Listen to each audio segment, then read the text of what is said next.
তারপর আছে তামিদা বিকুম, আন্দোলিত না হওয়া। বলা হচ্ছে যদি পৃথিবীতে পাহাড় পর্বত না থাকতো, আপনারা চলাফেরা করলে, আপনারা নড়াচড়া করলে, পৃথিবীও আপনাদের সাথে নড়াচড়া করত। আর আমরা জানি যে আমরা যখন পৃথিবীতে নড়াচড়া করি, পৃথিবী কিন্তু নড়াচড়া করে না। আর ঠিক এই কারণেই ডক্টর ফ্র্যাঙ্ক প্রেসের মতামত অনুযায়ী আর সৌদি আরবের ডক্টর নাজাতের মতে, তিনি কোরআনের ভূতত্ত্ববিদ্যা নিয়ে পুরো একটা বই লিখেছেন। সেখানে উইলিয়াম ক্যাম্বেলের প্রায় প্রত্যেকটা প্রশ্নের উত্তর দেওয়া আছে, বিস্তারিত।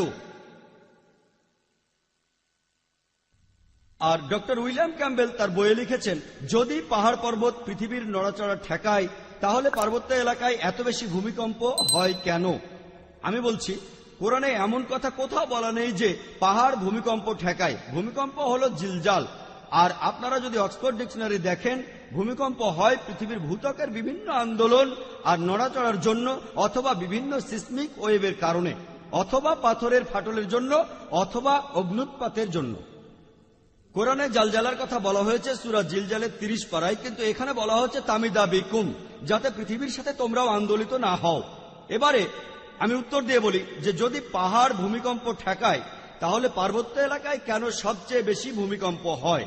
এটার উত্তরে বলি যে যদি আপনি বলেন মেডিকেল ডাক্তাররা তারা মানুষের বিভিন্ন রোগ বালাই দূর করে, তখন যদি কেউ বলে যদি ডাক্তাররা মানুষের রোগ বালাই সারায়, তাহলে হসপিটালে কেন বেশি রোগীদের দেখা যায়? যেখানে অনেক বেশি ডাক্তার, আর বাসা বাড়িতে কেন দেখা যায় না? সেখানে তো কোনো ডাক্তারই থাকে না।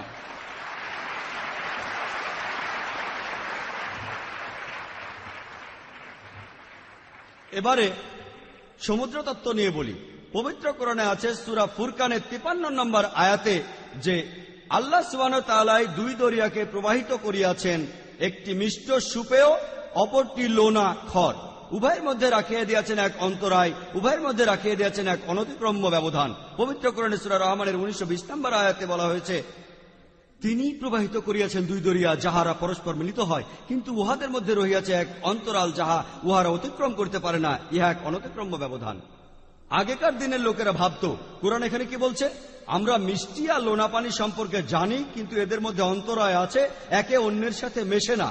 আজকের দিনে বিজ্ঞান উন্নত হওয়ার পর আমরা জানতে পেরেছি যে যখনই এক ধরনের পানি আরেক ধরনের পানির সাথে মেশে, তাহলে যে পানিটা এসেছে সেটার ঘনত্ব বদলে গিয়ে অন্য পানির মতো হয়ে যায়।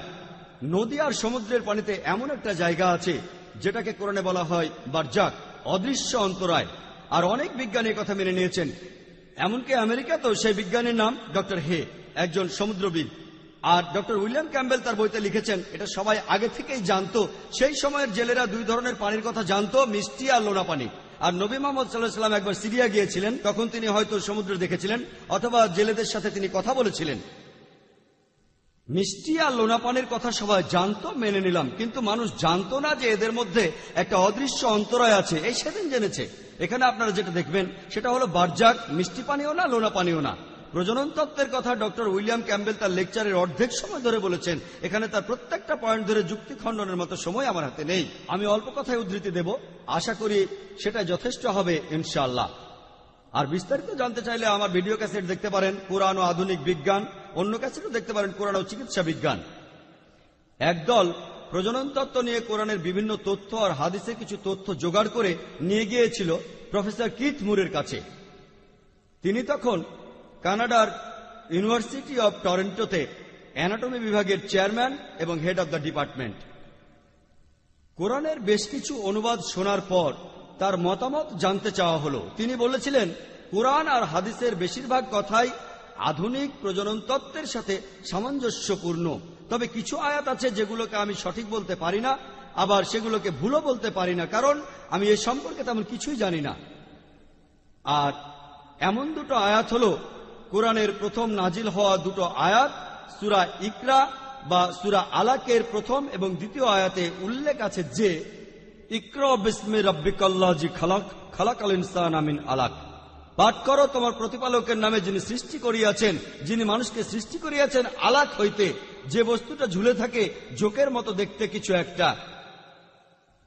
ডক্টর উইলিয়াম ক্যাম্বেল তার লেকচারে বলেছেন, কোন শব্দের অর্থ বুঝতে গেলে আমাদেরকে জানতে হবে সেই সময়ে শব্দটা কি অর্থ প্রকাশ করত। যে সময় বইটা লেখা হয়েছে তিনি ঠিকই বলেছেন যে অর্থ বুঝতে গেলে আমাদের বুঝতে হবে সেই সময় শব্দটা দিয়ে কি বোঝাতো, আর সেই সময় লোকজন শব্দটা দিয়ে কি বুঝতো। বাইবেল সম্পর্কে ক্যাম্পবেলের কথা বলতে গিয়ে বলি, আমি তার সাথে সম্পূর্ণ একমত। কারণ বাইবেল লেখা হয়েছে শুধু ইসরায়েলের মানুষদের জন্য, সেই সময়ের জন্য। গসপেল অব ম্যাথিউ এর 10 নম্বর অধ্যায়ের 5 ও 6 অনুচ্ছেদে আছে, তোমরা কেউ জেন্টাইলদের পথ অনুসরণ করো না। এই জেন্টাইল কারা? যারা ইহুদি নয়, হিন্দুরা আর মুসলিমরা, বরং তোমরা ইসরায়েলবাসীদের পথ অনুসরণ করো। ঈসা আলাইহিস সালাম গসপেল অব ম্যাথিউ বলেছেন 15 নম্বর অধ্যায়ের 24 নম্বর অনুচ্ছেদে আছে, আমি শুধুমাত্র ইসরায়েলবাসীদের পথ নির্দেশনার জন্যই পৃথিবীতে এসেছি। তাই যীশুখ্রিস্ট আর বাইবেল শুধু ইসরায়েলবাসীদের জন্যই। যেহেতু বাইবেল তাদের জন্যই ছিল, এই শব্দগুলোর অর্থ আপনাকে বুঝতে হবে, সেই সময়ের শব্দগুলো বুঝতে হবে। তবে কোরআন শুধু সেই সময়ের আরববাসীদের জন্য পাঠানো হয়নি, কোরআন শুধু মুসলমানদের জন্য আসেনি। কোরআন পৃথিবীতে এসেছে পুরো মানব জাতির জন্য, আর কোরআন এসেছে সব সময়ের জন্য। পবিত্র কোরআনে সূরা ইব্রাহিমের 52 নম্বর আয়াতে বলা হয়েছে, সূরা বাকারার 185 নম্বর আয়াতে বলা হয়েছে, আর সূরা জুমার 41 নম্বর আয়াতে বলা হয়েছে যে কোরআন নাজিল হয়েছে পুরো মানব জাতির জন্য, আর মহানবী মুহাম্মদ সাল্লাল্লাহু আলাইহি সাল্লামকে শুধু মুসলিম আর আরবদের জন্য পাঠানো হয়নি। পবিত্র কোরআনে সূরা আম্বিয়ার 107 নম্বর আয়াতে উল্লেখ আছে যে ওয়ামা আরসালনাকা ইল্লা রাহমাতাল লিল আলামিন, আমি তো তোমাকে কেবল বিশ্বজগতের রহমত রূপেই প্রেরণ করিয়াছি।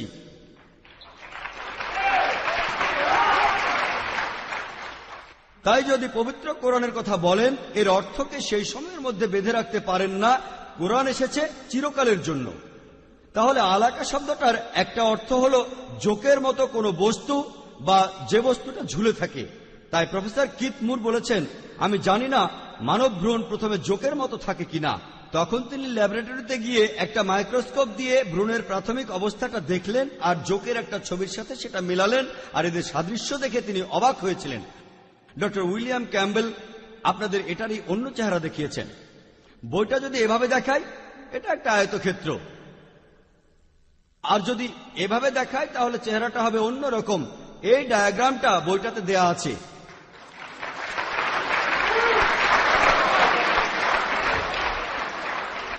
এই ডায়াগ্রামটা আপনারা ডক্টর ক্যাম্বেলের স্লাইডেও দেখেছেন। এগুলো নিয়েও কথা বলবো ইনশাআল্লাহ। ডক্টর কিথ মুরকে 80টা প্রশ্ন করা হয়েছিল। তিনি তখন বলেছিলেন, যদি 30 বছর আগে আমাকে এই প্রশ্নগুলো করতেন, এর অর্ধেকের বেশি প্রশ্নের উত্তর আমি দিতে পারতাম না, কারণ প্রজনন বিদ্যা গত 30 বছরে অনেক উন্নত হয়েছে। তিনি কথা বলেছেন 80-র দশকে। এখন আপনারা কি কিথ মুরের লেকচারে বিশ্বাস করবেন? তার ভিডিও ক্যাসেটটা বাইরে কিনতে পাওয়া যাবে। তার video cassette this is the truth Anaul Haque record করা। তাহলে ডক্টর উইলিয়াম ক্যাম্বেলের সাথে তার কথোপকথনকে মেনে নেবেন, নাকি তার বইয়ের কথা মানবেন? এই বইতে যে ছবিটা আপনাদের দেখালাম সেটা মানবেন, আর ডক্টর কিথ মুরের ভিডিও ক্যাসেট আপনারা দেখবেন, তিনি কথাগুলো বলেছেন। তাহলে আপনারাই বেছে নেন কোনটা মানবেন, ডক্টর উইলিয়াম ক্যাম্বেলের সাথে কথোপকথন নাকি ভিডিওতে তার লেকচার। যেভাবে ডক্টর ক্যাম্বেল আমার ভিডিও দেখালেন 100% প্রমাণিত, 100% প্রমাণিত। আমি বলেছিলাম চাঁদের আলো একটা প্রতিবিম্ব, আমি এ ব্যাপারে পরে আসছি। কোরআন আর হাদিস থেকে যে তথ্য পাওয়া গিয়েছিল সেগুলো নিয়ে একটা বই লেখা হয়েছিল, দ্য ডেভেলপিং হিউম্যান, এটা 3য় সংস্করণ। আর সে বছরে এই বইটা কোন লেখকের লেখা সেরা মেডিকেল বই হিসেবে পুরস্কার পেয়েছিল। এই ইসলামিক সংস্করণটা তৈরি করেছেন শেখ আব্দুল মজিদ আল জিন্দানি, আর কিথ মুরও এই বইটাকে অনুমোদন দিয়েছেন। পবিত্র কোরআনের সূরা মুমিনুনের 13 নম্বর আয়াতে উল্লেখ করা আছে, আর সূরা হজের 5 নম্বর আয়াতে উল্লেখ আছে। এছাড়াও পবিত্র কোরআনে মোট 11 বার উল্লেখ করা আছে যে মানুষ জন্মগ্রহণ করে নুতফা থেকে, সামান্য কিছু তরল পদার্থ, কাপের ভেতরে পড়ে থাকা সামান্য তরল। আরবিতে নুতফা অর্থ খুবই সামান্য পরিমাণ। আজকের দিনে আমরা জানি যে শুক্র নিঃসরণের সময় লক্ষ লক্ষ শুক্র নির্গত হয়, আর এর মাত্র একটা দিয়ে ভ্রূণ তৈরি হয়। কোরআন এটাকেই বলছে নুতফা। পবিত্র কোরআনের সূরা সাজদার 8 নম্বর আয়াতে উল্লেখ করা আছে, অতঃপর তিনি তাহার বংশ উৎপন্ন করেন সুলালা থেকে, সবচেয়ে সেরা অংশ থেকে।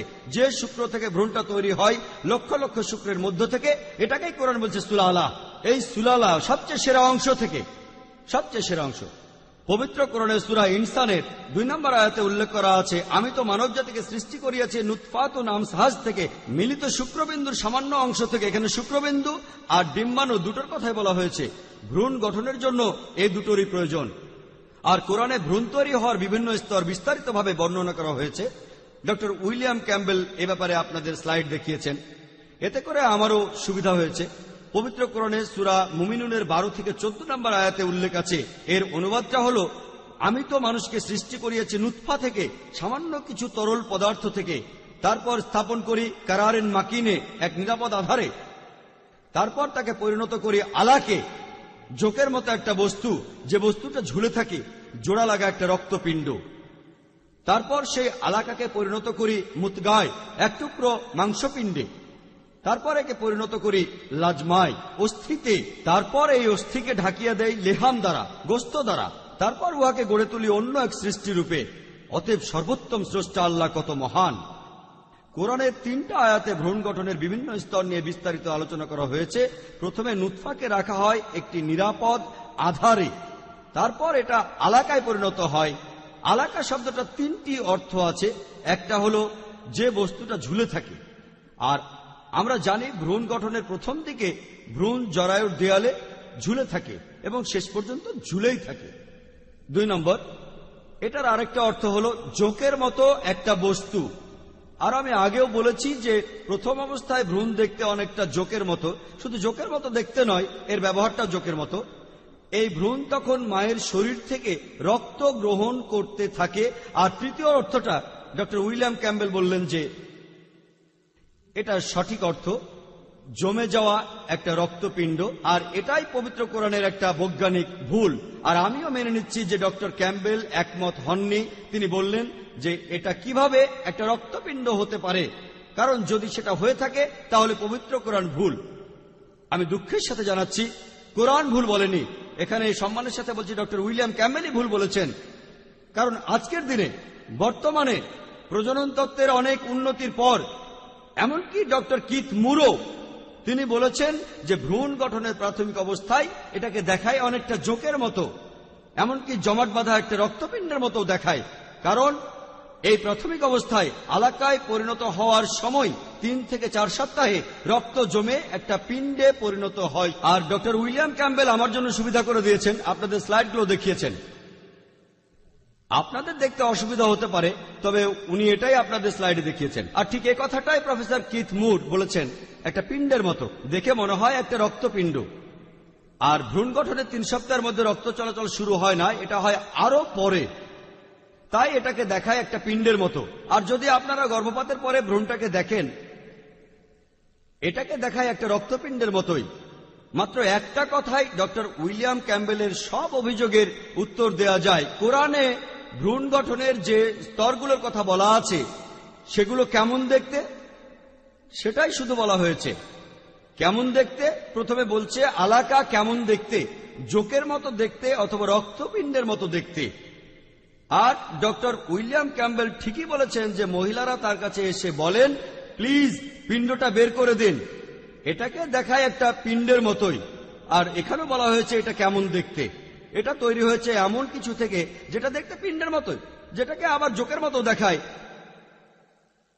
আর যেটা ঝুলন্ত অবস্থায় থাকে। তারপর কোরআন বলছে, অতঃপর আমি আলাকাকে পরিণত করি মুতগায়, মাংসপিণ্ডে। প্রফেসর কিথ মুর একটা প্লাস্টিকের টুকরো নিয়ে সেটাতে দাঁত দিয়ে কামড় দিয়ে দেখালেন সেটা মুতগার মতো দেখতে। দাঁতের এই কামড়টা দেখতে সোমাইটের মতো। ডক্টর উইলিয়াম ক্যাম্বেল বলেছেন, যখন এই আলাকা পরিণত হয় মুতগায় তখন এটা ঝুলতে থাকে। এটা থাকে 8.5 মাস ধরে। তাই কোরআন ভুল বলছে। আমি আপনাদের আগেই বলেছি, কোরআন বলছে এটা কেমন দেখতে, এটা দেখতে জোকের মতো, এটা দেখতে একটা রক্তপিণ্ডের মতো, পরে এটাকে দেখা একটা মাংসপিণ্ডের মতো। আর এটা শেষ পর্যন্ত ঝুলেই থাকে। আর এই স্তরগুলো ভাগ করা হয় কেমন দেখতে তার উপর, কাজের উপর নয়। এরপরে কোরআন বলছে, অতঃপর মুতগাকে পরিণত করি লাজমাই, অস্থিপঞ্জরে। অতঃপর অস্থিকে ঢাকিয়ে দেই গোস্ত দ্বারা। ডক্টর উইলিয়াম ক্যাম্বেল বলেছেন, আর আমিও একমত, যে মাংসপেশি আর তরুণাস্থি যেগুলো থেকে হাড় হয় সেগুলো একসাথেই তৈরি হয়। আমি এর সাথে একমত। আধুনিক প্রজননবিদ্যা আমাদের বলে যে মাংসপেশি আর বিভিন্ন অস্থি তৈরি হয় 25তম দিন থেকে 40তম দিন পর্যন্ত। এই স্তরটাকে কোরআনে বলা হয়েছে মুতগা। তবে তখনও পুরোপুরি তৈরি হয় না।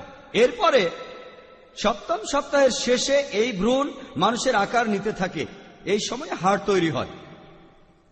আজকের বিজ্ঞান আমাদের বলে হাড় তৈরি হয় 42তম দিনে, আর এই হাড় দেখতে অনেকটা কঙ্কালের মতো। এমনকি এই স্তরে যে সময় হাড় তৈরি হয় তখনও মাংসপেশি তৈরি হয় না। তারপর 7ম সপ্তাহের শেষে আর 8ম সপ্তাহের শুরুতে মাংসপেশি তৈরি হয়। কোরআন এখানে ঠিকই বলেছে যে প্রথমে আলাকা, তারপর মুতগা, তারপর লাজমা, তারপর তৈরি হয় মাংসপেশি। এভাবে মানব শিশু তৈরি হয়। এই বর্ণনাটা ঠিক আছে। প্রফেসর কিতমুর বলেছেন ভ্রূণ গঠনের বিভিন্ন স্তর। আধুনিক বিজ্ঞানে এগুলো বলা আছে 1, 2, 3, 4, 5 এভাবে। বুঝতে অসুবিধা হয়। কোরআনে ভ্রূণ গঠনের স্তরগুলো বর্ণনা আছে কেমন দেখতে তার উপর, আর এটাই অনেক সুবিধাজনক। আলহামদুলিল্লাহ। সেজন্যই তিনি বলেছেন মুহাম্মদ সাল্লাল্লাহু আলাইহি সাল্লামকে আল্লাহর দূত বলে মেনে নিতে আমার কোনো আপত্তি নেই।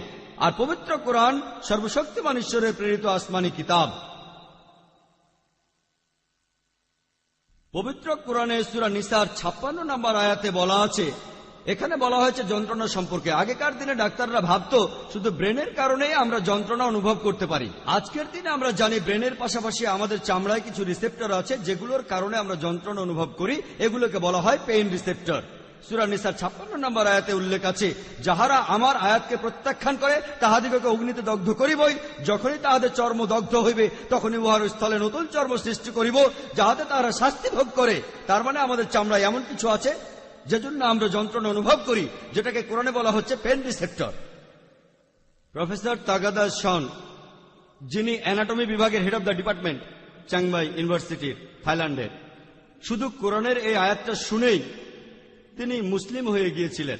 রিয়াদে 8ম মেডিকেল কনফারেন্সে তিনি বলেছিলেন, লা ইলাহা ইল্লাল্লাহ মুহাম্মাদুর রাসূলুল্লাহ, অর্থাৎ আল্লাহ ছাড়া কোনো ঈশ্বর নেই এবং নবী মুহাম্মদ সাল্লাল্লাহু আলাইহি সাল্লাম আল্লাহর প্রেরিত দূত। আমার লেকচারের শুরুতেই আমি কোরআনের একটা আয়াত বলেছিলাম। সূরা ফুসিলাতে 53 নম্বর আয়াতে উল্লেখ আছে, سنريهم آياتنا في الآفاق وفي أنفسهم حتى يتبين لهم أنه الحق أولم يكفي بربك أنه على كل شيء شهيد।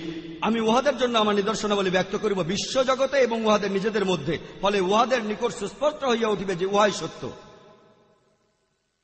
কোরআনের এই একটা আয়াত থেকেই ডক্টর তাগাদা বুঝে গেছেন যে কোরআন একটা আসমানি কিতাব। কারো 10টা নিদর্শন লাগে, কারো 100টা নিদর্শন লাগে, আবার কেউ হয়তো 1000টা নিদর্শন দেখার পরও সেই সত্যকে মেনে নেয় না। এইসব লোকদের উদ্দেশ্যে সূরা বাকারার 18 নম্বর আয়াতে বলা হয়েছে, সুম্মুম বুকমুন উময়ুন ফাহুম লা ইয়ারজিউন, তাহারা বধির, মুখ এবং অন্ধ, সুতরাং তাহারা সত্যের পথে ফিরিবে না। বাইবেলে একই কথা বলছে। গসপেল অফ ম্যাথিউয়ের 13 নম্বর অধ্যায়ের 13 নম্বর অনুচ্ছেদে আছে, তাহারা দেখিয়াও দেখে না, শুনিয়াও শুনে না, তাহারা বুঝিতেও পারে না।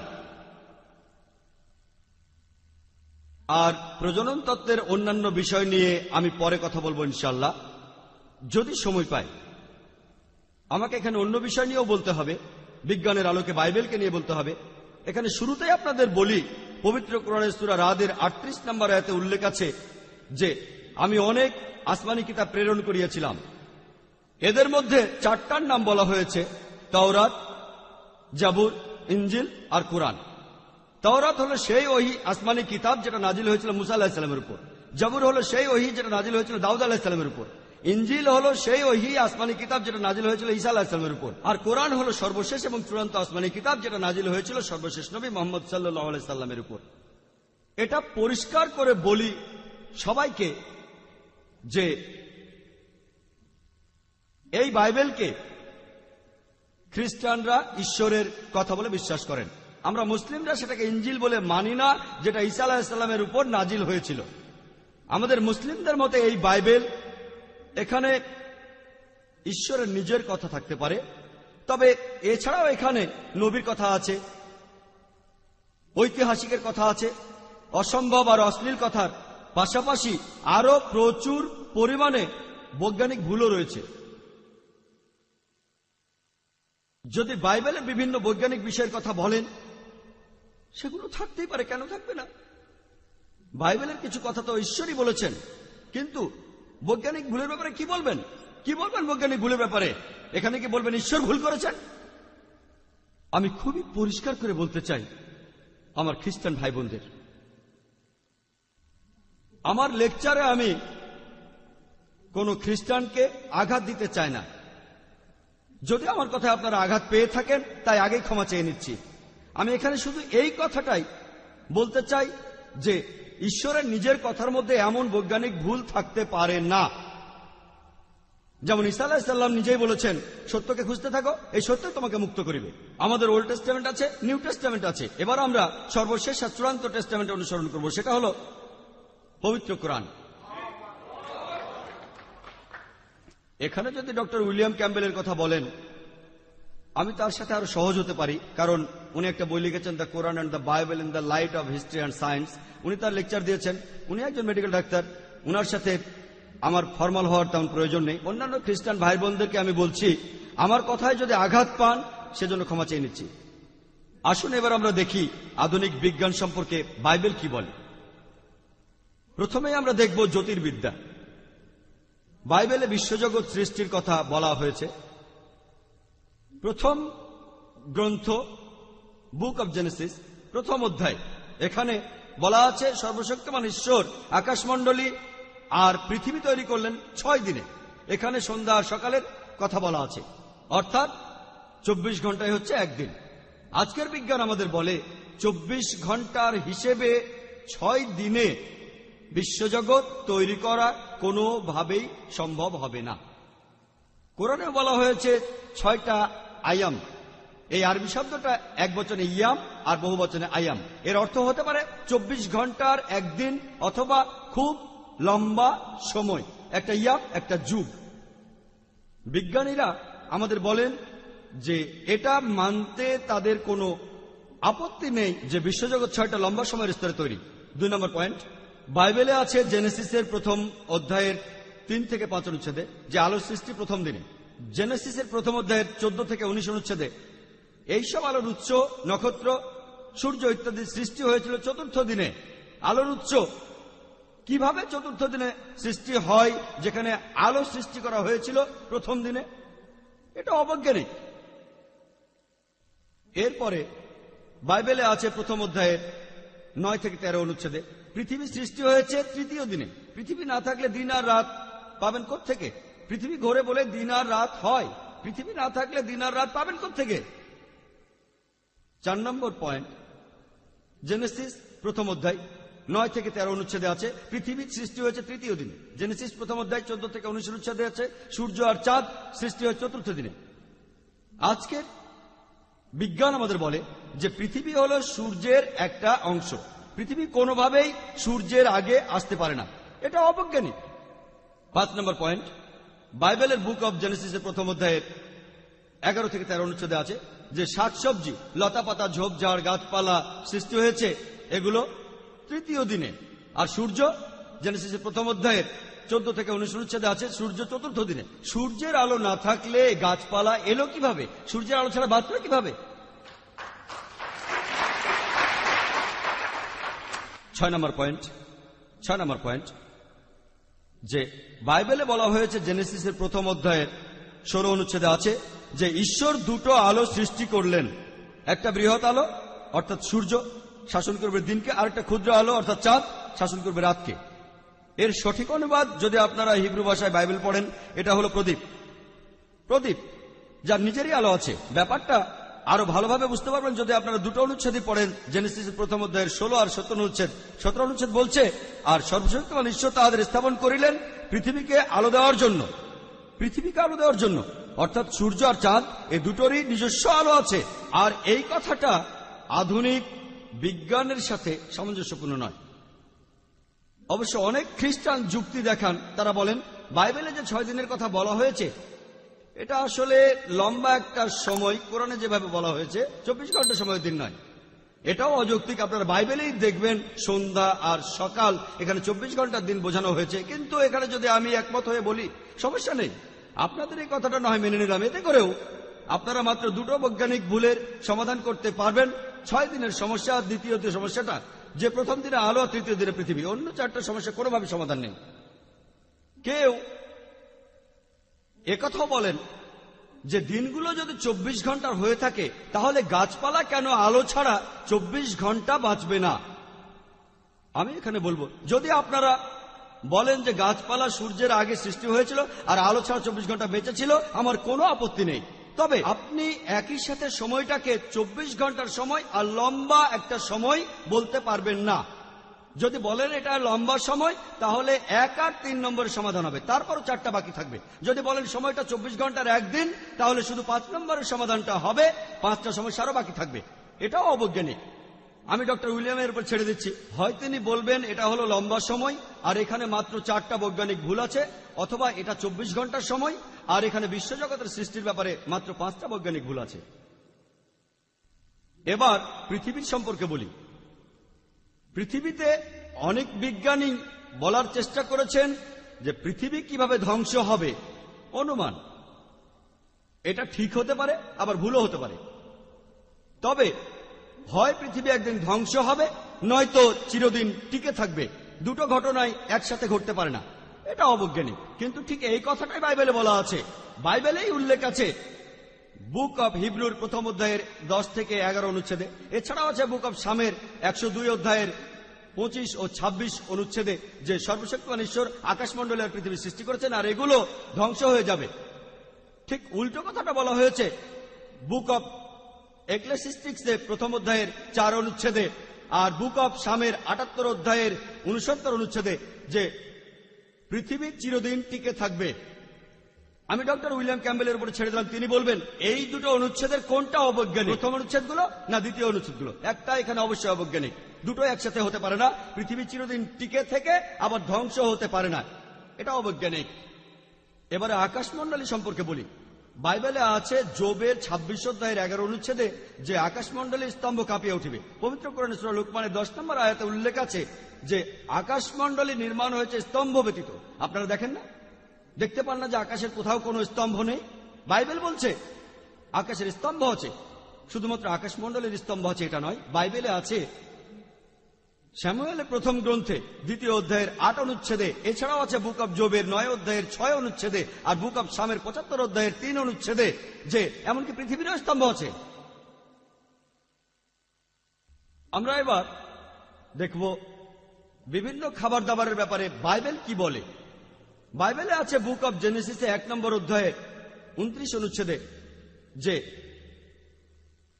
ঈশ্বর তোমাদের দিয়েছেন বীজ সহ লতাপাতা আর ফল সহ গাছপালা, যে ফলের বীজ আছে, আর এগুলো তোমাদের খাদ্য। বাইবেলের নতুন সংস্করণ বলছে বীজ সহ ছোট গাছ আর ফল সহ বড় গাছ, যে ফলের বীজ আছে, এসবই তোমাদের জন্য, তোমাদের খাদ্য।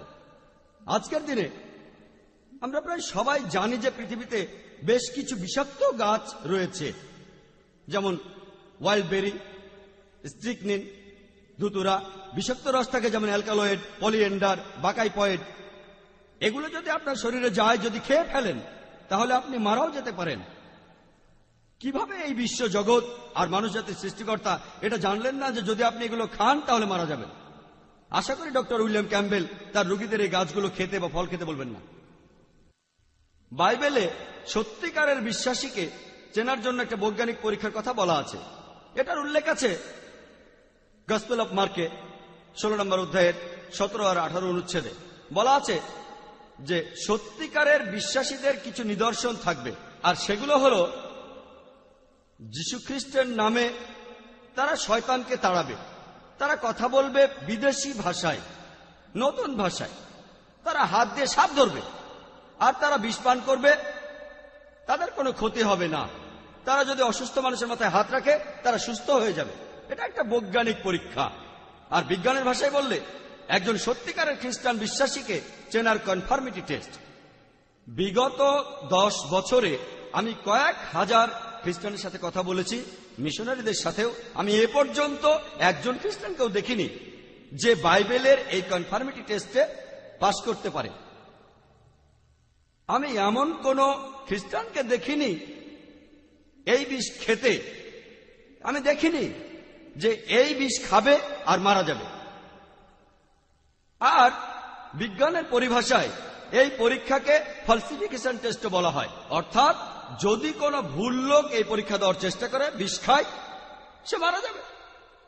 আর একজন ভুল লোক পরীক্ষা করার সাহসই পাবে না, আপনি সত্যিকারের খ্রিস্টান বিশ্বাসী না হলে এই পরীক্ষা করার সাহসই পাবেন না, কারণ আপনি যদি টেস্টটা দেওয়ার চেষ্টা করেন আপনি পারবেন না। তাই যে সত্যিকারের খ্রিস্টান বিশ্বাসী নয় সে কখনোই পরীক্ষা দিতে পারবে না। ডক্টর ক্যাম্বেলের লেখা the Quran and the Bible in the light off history and science বইটা আমি ভালোভাবেই পড়েছি, আর ধরে নিচ্ছি যে তিনি সত্যিকারের একজন বিশ্বাসী খ্রিস্টান। আর আমি চাই যে উনি আমাদের সামনে এই ফলসিফিকেশন টেস্টটা দেন।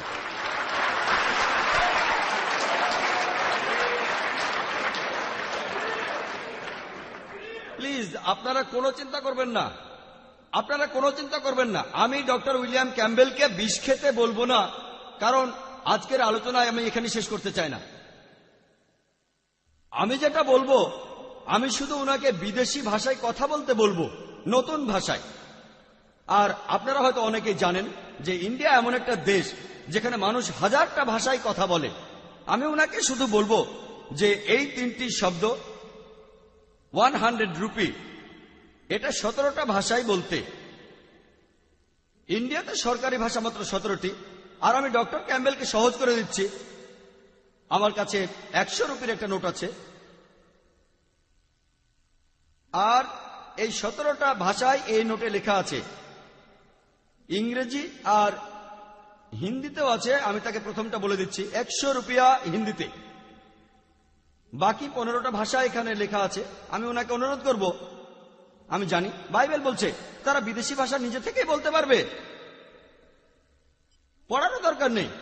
তবে আমি সহজ করে দিচ্ছি, আমি দেখতে চাই কেউ এই পরীক্ষা পাশ করেছে, এখন পর্যন্ত দেখিনি। তাই যদি উনি নিজে থেকে বলতে না পারেন, মনে করতে না পারেন, তাহলে অন্তত পড়ুন, আমার আপত্তি নেই, মেনে নেব। এখন আমি চেয়ারপারসনকে অনুরোধ করবো এটা ডক্টর উইলিয়াম ক্যাম্বেলকে দেওয়ার জন্য। উনি আবারও লেকচার দেবেন 15টা ভাষায়, 100 রুপি, মাত্র 3টি শব্দ। এখন দেখি বাইবেল কি বলে হাইড্রোলজি সম্পর্কে। বুক অব জেনেসিসের 9 নম্বর অধ্যায়ের 13 থেকে 17 অনুচ্ছেদে বলা আছে, যখন ঈশ্বর নূহ নবীর সময় পৃথিবীকে ডুবিয়ে দিয়েছিলেন বন্যা দিয়ে, তারপর যখন পানি নেমে গেল, ঈশ্বর বললেন, আমি আকাশের রংধনু বসিয়ে মানুষ জাতিকে কথা দিলাম যে পৃথিবীকে আর কখনো বন্যার পানিতে ডুবিয়ে দেব না। একজন অবৈজ্ঞানিক মানুষের কাছে এই কথাটাই অনেক বড়। ও, রংধনু ঈশ্বরের একটা নিদর্শন, তিনি আর কখনো পৃথিবীকে পানিতে ডুবিয়ে দেবেন না। তবে এখন আমরা ভালো করে জানি যে সূর্যের আলোর সাথে বৃষ্টির পানির প্রতিসরণের কারণে রংধনু তৈরি হয়। আর অবশ্যই নূহ আলাইহিস সালামের সময়ের আগেও 1000 বার রংধনু উঠেছে। যদি বলেন নূহ নবীর আগে কখনো রংধনু ওঠেনি, তাহলে বলতে হবে পৃথিবীতে আগে প্রতিসরণ বলে কিছু ছিল না, এটাও অবৈজ্ঞানিক।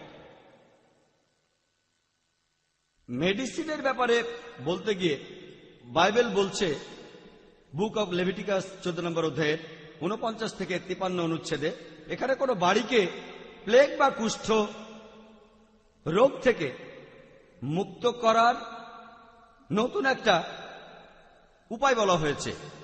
এখানে বলা আছে যে 2টো পাখি নেন, একটাকে মেরে ফেলেন, একটা কাঠ নেন, চামড়া ছাড়ান, রেখে দেন, আর যে পাখিটা বেঁচে আছে সেটাকে পানিতে চোবান, চলন্ত পানিতে চোবান। তারপর বাড়ির চারপাশে এদের 7 বার ছিটিয়ে দিন। বাড়ির চারপাশে রক্ত ছড়াবেন যাতে আপনার বাড়িতে প্লেগ বা কুষ্ঠরোগ না হয়। আমরা জানি রক্তের মাধ্যমে জীবাণু ছড়ায়, যেমন ব্যাকটেরিয়া আর টক্সিন। আশা করি ডক্টর ক্যাম্বেল বাইবেলের এই নিয়মে তার অপারেশন থিয়েটারকে রোগমুক্ত করবেন না। এটার উল্লেখ আছে বুক অব লেভিটিকাসের 12 নম্বর অধ্যায়ের 1 থেকে 5 অনুচ্ছেদে। আর আমরা মেডিকেলি জানি যে যখন একজন মা সন্তান প্রসব করেন, প্রসবের পরের অবস্থাটা একটু অস্বাস্থ্যকর। ধর্মীয়ভাবে যদি বলেন নোংরা, আমার কোনো আপত্তি নেই, কিন্তু লেভিটিকাসের 12 নম্বর অধ্যায়ের 1 থেকে 5 অনুচ্ছেদে বলছে, যখন একজন মহিলা কোনো পুরুষ সন্তানের জন্ম দেয়, সে নোংরা থাকবে 7 দিন, আর এই নোংরা অবস্থার প্রভাব থাকবে আরো 33 দিন। আর যদি নারী সন্তান জন্ম দেয়, সে নোংরা থাকবে 2 সপ্তাহ, আর এই নোংরা অবস্থার প্রভাব থাকবে আরো 66 দিন। এক কথায়, যদি কোনো মহিলা পুরুষ সন্তান জন্ম দেয়, সে নোংরা অবস্থায় থাকবে 40 দিন, আর যদি সেই মহিলা নারী সন্তান জন্ম দেয়, সে নোংরা থাকবে 80 দিন।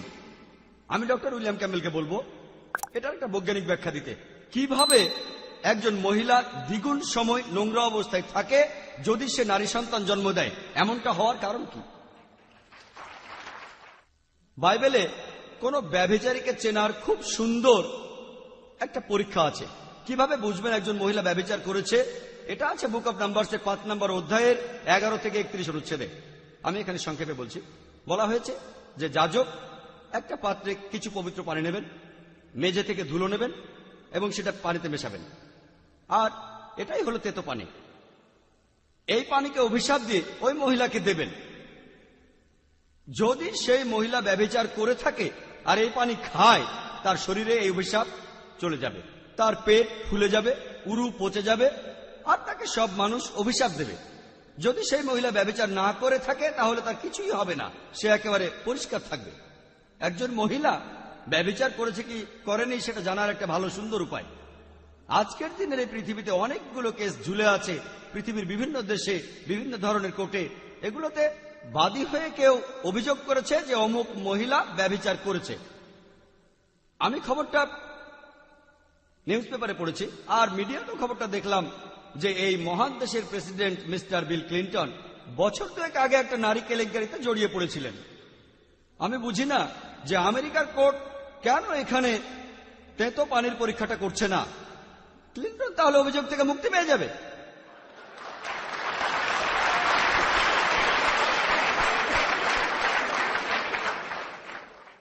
কেন সেখানে কোনো খ্রিস্টান মিশনারি অথবা আমাদের শ্রদ্ধেয় ডক্টর উইলিয়াম ক্যাম্বেলের মতো কেউ একজন এই তেতো পানির পরীক্ষাটা করে মিস্টার প্রেসিডেন্ট ক্লিন্টনকে এই অভিযোগ থেকে মুক্তি দিচ্ছেন না?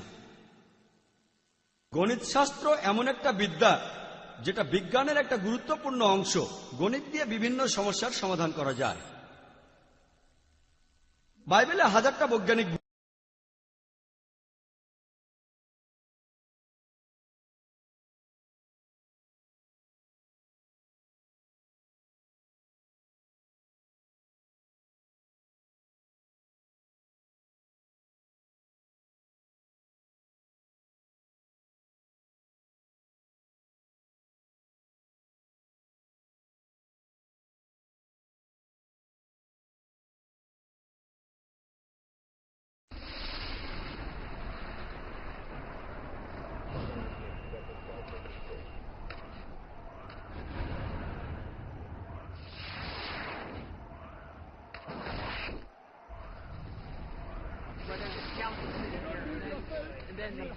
the muscles.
আমি যে সমস্যাগুলো বলেছিলাম, 1 নম্বর পয়েন্টটা হলো যে পৃথিবী আর এই বিশ্বজগৎ তৈরি হয়েছে 24 ঘন্টার হিসেবে 6 দিনে।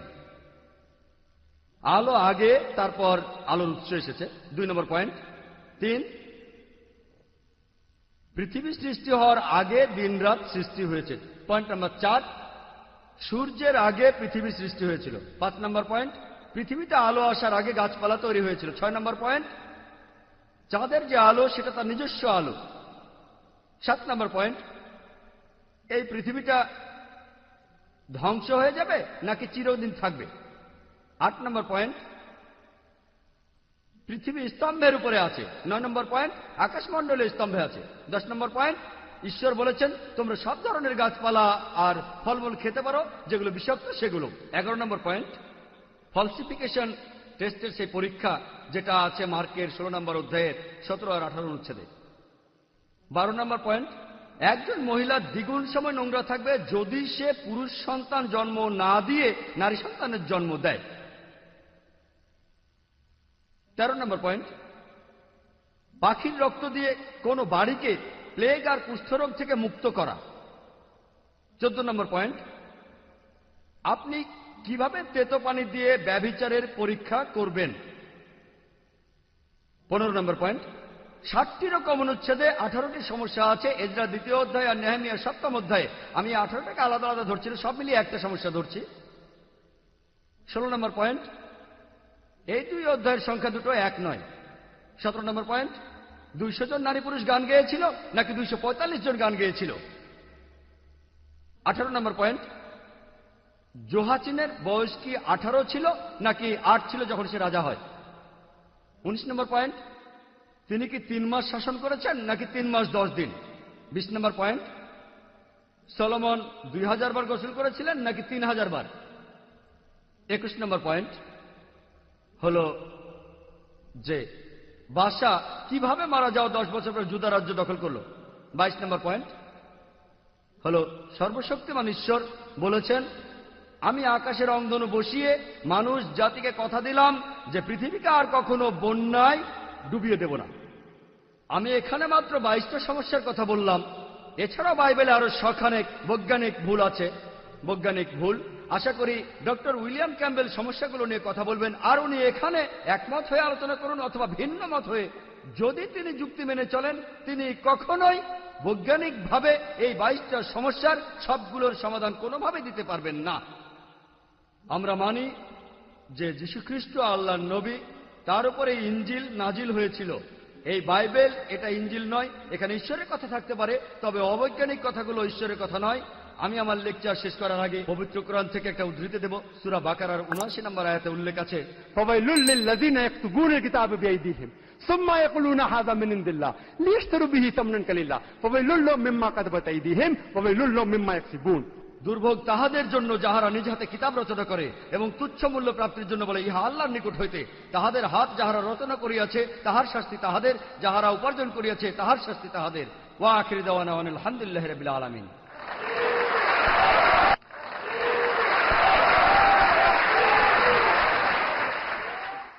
এখন আমি আহ্বান জানাচ্ছি ডক্টর ক্যাম্বেলকে ডক্টর জাকির নায়েকের বক্তব্যের উপর আলোকপাত করতে।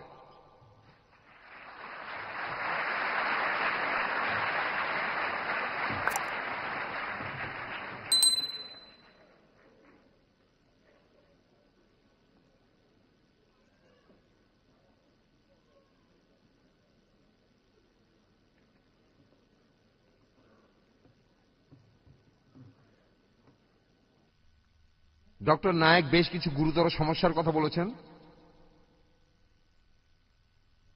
উনি কোরআনের আলাকা আর মুতাগা সম্পর্কে যে ব্যাখ্যা দিলেন আমি তার সাথে একমত না। আমার মতে এটা আসলে একটা সমস্যা, তবে সেটা ওনার কথা, এটা আমার কথা। আপনারা শ্রোতারাই এখানে বিচার করবেন কোনটা ঠিক। ডক্টর নায়েক বললেন যে তিনি এখন পর্যন্ত কোনো লোককে দেখেননি যে বাইবেলের পরীক্ষাটা দিয়েছে। আমি একজন লোকের কথা বলতে পারি, অবশ্য তিনি এখন আর বেঁচে নেই। তিনি আমার বন্ধু হ্যারি র্যাডক্লিফ। তিনি মরক্কোর দক্ষিণে একটি শহরে বসবাস করতেন, আর সেখানে একজন লোক যাকে হ্যারি বন্ধু বলে মনে করত, সেই লোক হ্যারিকে দাওয়াত করল ডিনারের জন্য। সে লোক হ্যারির স্ত্রী আর ছেলেকেও দাওয়াত দিল। হ্যারি সেই দাওয়াতে যেতে রাজি হল। এমন সময় একজন লোক হ্যারিকে জানালো যে তার খাবারে বিষ মেশানো থাকবে। তারপরও তারা গেল। আপনি যে অনুচ্ছেদটা বললেন হ্যারিও সেটা জানত। হ্যারি ঠিক করলো সে যাবে, কারণ সে কথা দিয়েছে। হ্যারি দাওয়াতে গেল। হ্যারি সুযোগ খুঁজছিল যে লোকটা যদি খুঁজ রেখে বাইরে কোথায় যায় তাহলে সে প্লেটটা বদলে ফেলবে, কিন্তু হ্যারি কোনো সুযোগই পেল না। তাই হ্যারি খাবারটা খেল। হ্যারির স্ত্রী ভয় পাচ্ছিল, তাই খুব একটা খেতে পারল না। তাদের ছেলে বাসা থেকে খেয়ে এসেছিল, কিন্তু হ্যারি সবই খেল। সেই রাতে হ্যারির পেটে খুব ব্যথা করল, মুখ দিয়ে রক্ত পড়ল, কিন্তু হ্যারি মরেনি। 2 দিন পরে হ্যারি সেই লোকের দরজায় কড়া নাড়ল।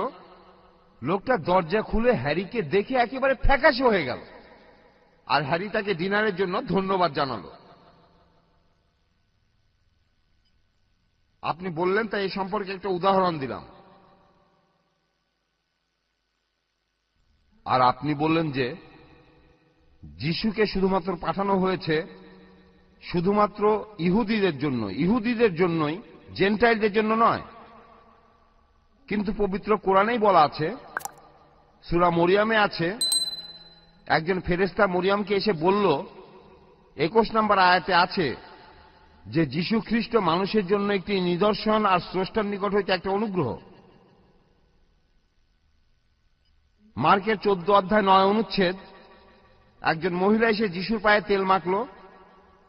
যিশু বললেন, এখন থেকে তোমরা পৃথিবীকে যেসব সুসংবাদ বলবে তার মধ্যেই মহিলার কাজের কথাও থাকবে।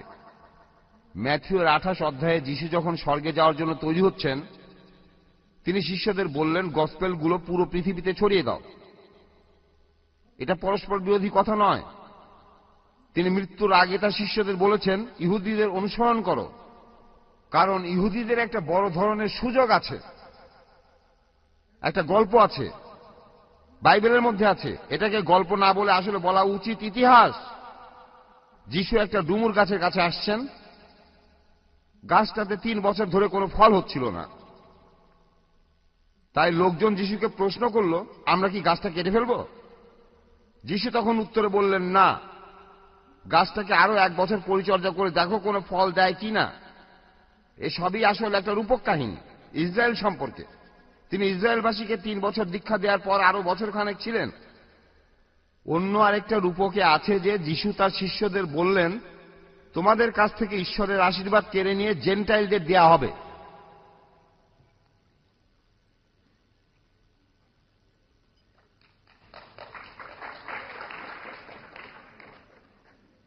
ডক্টর নায়েক সৃষ্টির 6 দিনের কথা বললেন, 24 ঘন্টার দিন। বাইবেলে যে দিনের কথা বলা হয়েছে সেটা হতে পারে একটা লম্বা সময়। 24 ঘন্টার দিন হতেই হবে এমন নয়, যেভাবে ডক্টর মরিস বুকাইলি তার বইতে লিখেছেন। আর আমার মতে এই দিনগুলি খুব লম্বা একটা সময়। আর বাইবেলের কিছু সমস্যার কথা তিনি বলেছেন, আমিও সেগুলো অস্বীকার করছি না, এগুলোর পক্ষে কোনো যুক্তি দেখাতে পারবো না। তবে কথা বলবো,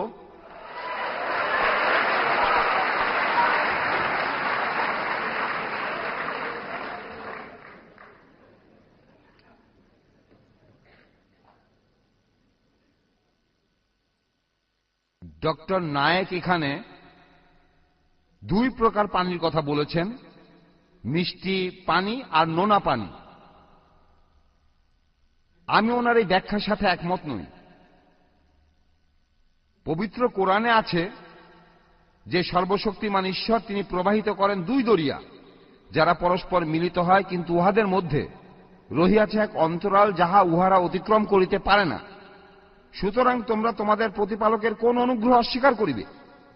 এখানে অন্তরালের আরবি শব্দটা হলো বারজাক, যার অর্থ বিরাম বা অন্তর বা বিরতি, বাধা, অন্তরায় বা বিরামকাল। এই একই কথা আছে সূরা আল ফুরকানের 53 নম্বর আয়াতে, 53, যে তিনি 2 দরিয়াকে মিলিতভাবে প্রবাহিত করিয়াছেন, একটি মিষ্টি ও সুস্বাদু পানি এবং অপরটি নোনা খড়, আর উভয়ের মধ্যে রাখিয়া দিয়াছেন এক অন্তরায়, যাহা এক অনতিক্রম্য ব্যবধান। এখানে যে শব্দগুলো দিয়ে অনতিক্রম্য ব্যবধান বোঝানো হয়েছে, সেই শব্দ দুটার উৎস একটাই। এখানে আমরা কোরআনের এই 2টা আরবি শব্দকে একটু ভালোভাবে দেখব। হিজার শব্দটার অর্থ নিষেধ, নিষেধাজ্ঞা, বারণ করা। সবগুলোই খুব শক্তিশালী, আর শেষ শব্দটা এই শব্দেরই পার্টিসিপল, এই শব্দেরই পাস্ট পার্টিসিপল, আর অর্থ একই। তাই শব্দ ধরে কেউ এটার অনুবাদ করলে দাঁড়াবে যে সৃষ্টিকর্তা উভয়ের মধ্যে রাখিয়া দিয়েছেন এক অন্তরায়, যাহা সম্পূর্ণভাবে নিষিদ্ধ ও নিষেধ।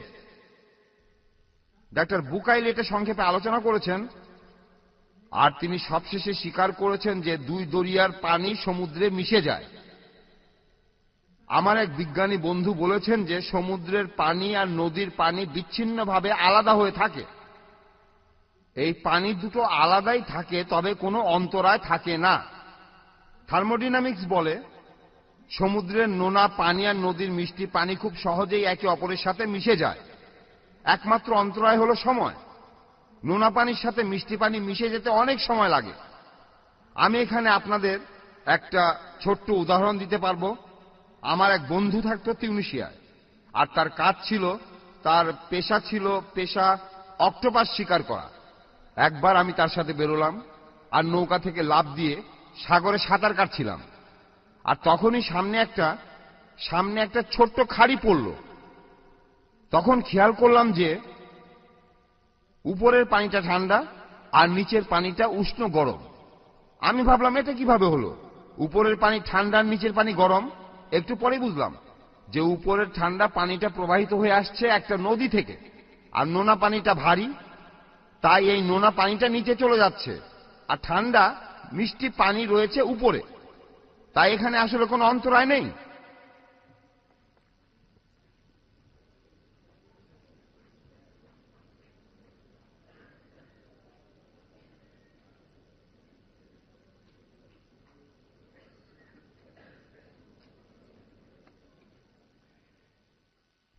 ডক্টর নায়েক ভাষা নিয়ে কথা বললেন, আর অবশ্যই আমি ইন্ডিয়ার কোনো ভাষায় কথা বলতে পারি না। আমি এমনকি আমেরিকার ইন্ডিয়ান ভাষাতেও কথা বলতে পারি না। তাই এখানে আমার কাছে আমেরিকার ইন্ডিয়ার মধ্যে কোনো পার্থক্য নেই। ডক্টর নায়েক এখানে বাইবেলের যে কথাটার উদ্ধৃতি দিয়েছেন, যিশুর শিষ্যরা ভাষাগুলো পেয়েছেন নিদর্শন হিসাবে, আর এখানে সেই সব ভাষার কথাই বলা হয়েছে যেগুলোর সাথে তারা পরিচিত ছিল। এখানে কোনো অপরিচিত ভাষার কথা বলা হয়নি। কেউ যদি স্পেন থেকে আসতো তাহলে একজন শিষ্য তার সাথে স্প্যানিশ ভাষায় কথা বলত। কেউ যদি তুরস্ক থেকে আসতো তাহলে অন্য আরেকজন শিষ্য সেই লোকের সাথে কথা বলতো তুরস্ক দেশের ভাষায়।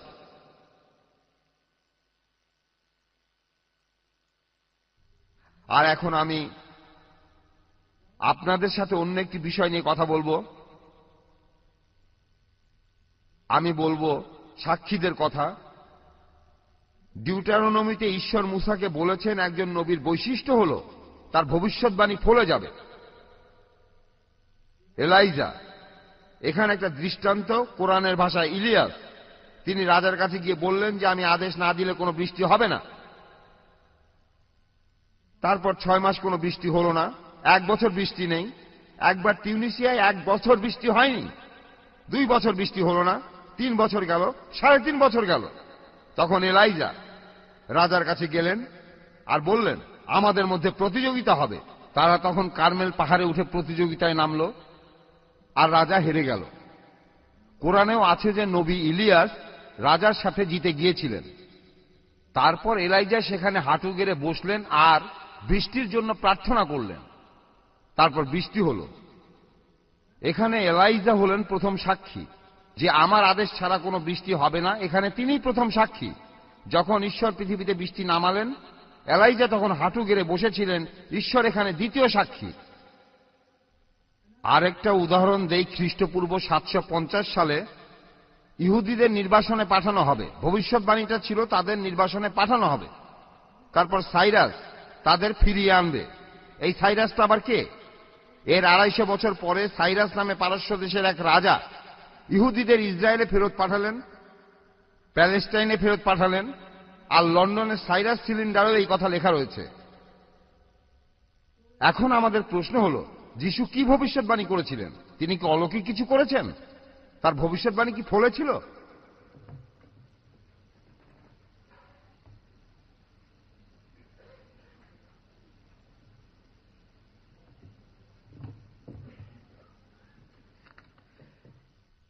এবার আমরা ভবিষ্যৎবাণী নিয়ে একটা গাণিতিক বিশ্লেষণ করব। এটা হলো থিওরি অফ প্রবাবিলিটি। আমরা এখানে দেখব যে হঠাৎ করে এই ভবিষ্যৎবাণীগুলো ফলে যাওয়ার সম্ভাবনা কতটুকু। একটা উদাহরণ দেই, যে ধরেন ডক্টর নায়েকের 10টা শার্ট আছে, আর আমি জানি তার একটা শার্ট লাল। আমি বললাম আগামীকাল উনি লাল শার্টটা পরবেন। পরের দিন ঠিক সেটাই হলো। তখন আমি বললাম যে আমি নবী। আমার বন্ধুরা সবাই বলল যে না না, এটা হঠাৎ করে মিলে গেছে। এবার ধরেন ডক্টর স্যামুয়েল নামানের 2 জোড়া জুতা আর 1 জোড়া স্যান্ডেল আছে। আর তার পরের দিন আমি বললাম যে ডক্টর নায়েক পরের দিন কোন শার্টটা পরবেন, আরো বললাম যে ডক্টর স্যামুয়েল নামান স্যান্ডেল পরবেন। আর ডক্টর সাবিল আহমেদ তার 5টা টুপি আছে, উনি কোন টুপিটা পরবেন সেটাও বললাম। এখন আমার সব কথাগুলোই যে হঠাৎ করে মিলে যাবে সেটার সম্ভাবনা কতটুকু?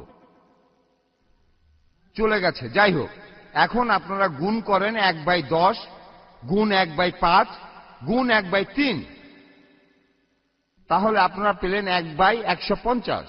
আর এটাই হলো আমার কথাগুলো ফলে যাওয়ার সম্ভাবনা। এবার স্লাইড প্রজেক্টরটা বন্ধ করে দিন প্লিজ, প্লিজ। এই স্ক্রিনটা বন্ধ করুন।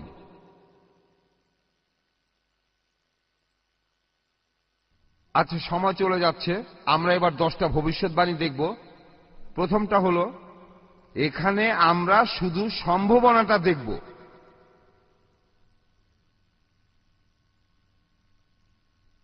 প্রথমটা হলো, খ্রিস্টপূর্ব 600 সালে জেরেমিয়ায় ভবিষ্যৎবাণী করা হয়েছিল যে নবী দাউদের বংশধারা থেকেই মসিহ পৃথিবীতে আসবেন। সময় চলে এসেছে, ঈশ্বর বললেন, আর আমি দাউদের বংশধারায় পাঠাবো এক সঠিক মানুষকে, একজন রাজাকে যে দক্ষতার সাথে রাজত্ব করবে আর সবসময় ন্যায় বিচার করবে। তাকে বলা হবে প্রভু ইয়াহওয়ে, ন্যায়পরায়ণ রাজা। আর লুকে আছে 6 মাস পরে ঈশ্বরের নির্দেশে জিব্রাইল এলো মরিয়মের কাছে। জিব্রাইল তাকে বলল, ভয় পেও না মরিয়ম, তুমি গর্ভবতী হবে এবং গর্ভে একটি পুত্র সন্তান ধারণ করবে। তাকে তুমি ডাকবে যিশু বলে। সে মহান হবে আর তাকে বলা হবে ঈশ্বরের সন্তান। আর প্রভু ঈশ্বর তাকে তার পূর্বপুরুষ দাউদের মুকুট পরাবেন আর তাকে দেবেন সেই রাজত্ব যার কোনো ধ্বংস নেই। তারপর জিব্রাইল তাকে বলল, তোমার নিকট পবিত্র আত্মা আসবে আর ঈশ্বরের শক্তি তোমাকে আচ্ছন্ন করে রাখবে।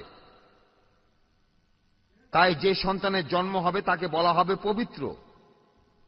দাউদ এসেছিলেন একটা ছোট পরিবার থেকে, আর তিনি যখন রাজা হলেন তখন সবার মনে পড়ল যে তিনি রাজার একজন জ্ঞাতি ভাই ছিলেন। তাই আমি ধরে নিচ্ছি যে প্রতি 200 জনে একজন ইহুদি দাউদের বংশধারা থেকে এসেছে।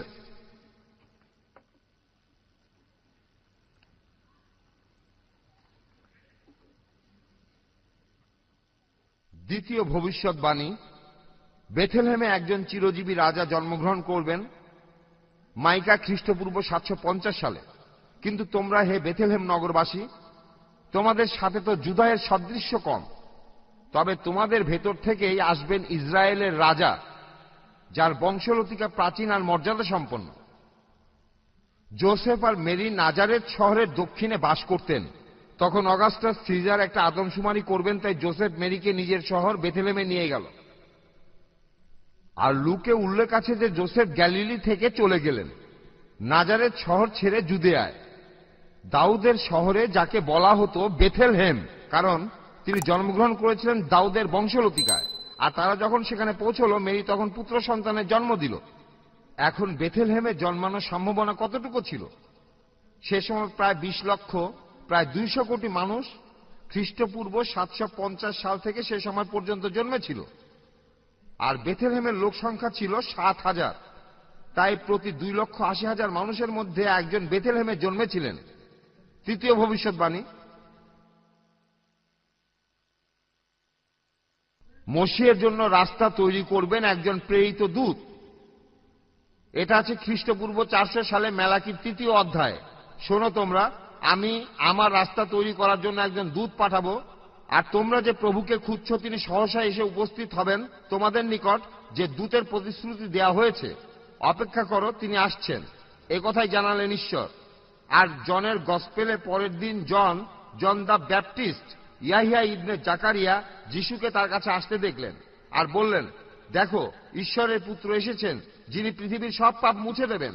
এর কথাই আমি তোমাদের বলেছিলাম, আমার পরে সেই লোক আসবে যে আমারও উপরে, কারণ তিনি আমার অগ্রবর্তী। আর পবিত্র কোরআনেও এই কথা উল্লেখ আছে সূরা আল ইমরানের 39 থেকে 45 নম্বর আয়াতে। ইয়াহিয়ার পিতাকে আল্লাহ সুসংবাদ দিয়েছেন, আর মারিয়ামকে আল্লাহর পক্ষ থেকে সুসংবাদ দিতেছেন, তাহার নাম